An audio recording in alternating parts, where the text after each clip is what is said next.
anya dịrị akpọ isi a na-enye alụsị enye mama ịwọta enye nneten ibiri chukwu anya dịrị akpọli ya isi ana maka na anya nkụzi omenala adịrị akụzili gị na ịbụ odibu ya. Achọrọ m ka iweda tinkin achọrọ m ka ọ bata gị n'uche.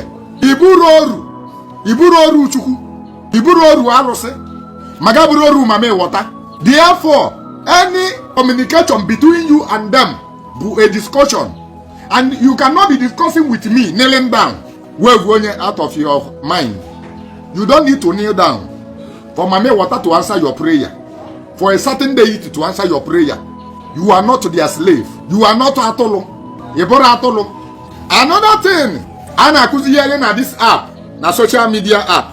Cholo ke idenye na akwụkwọ ka ije jụọ okenye ọbụla nọ na bunu. Okenye na eme na ọ bụrụ okenye na eje ụka. As a man, a titled man, a titled man, whether michili ọzọ, whether michili chief, whether michili nze, whether michili ọba, whether michili odogwu, whether michili anything ọbụla shishi ọbụla sọrọ gị chie. In the time of consultation, whenever you want to consult a supreme spirit that is high better than you, the only thing you are expected to do as a man, there is an argument and I say you don't need to remove your crown. It's a big lie. Whenever you want to discuss with the spirit, with the supreme being, you need to remove your cap. There is a reason. The reason does not mean that you are being a slave to them. But let me tell you the reason.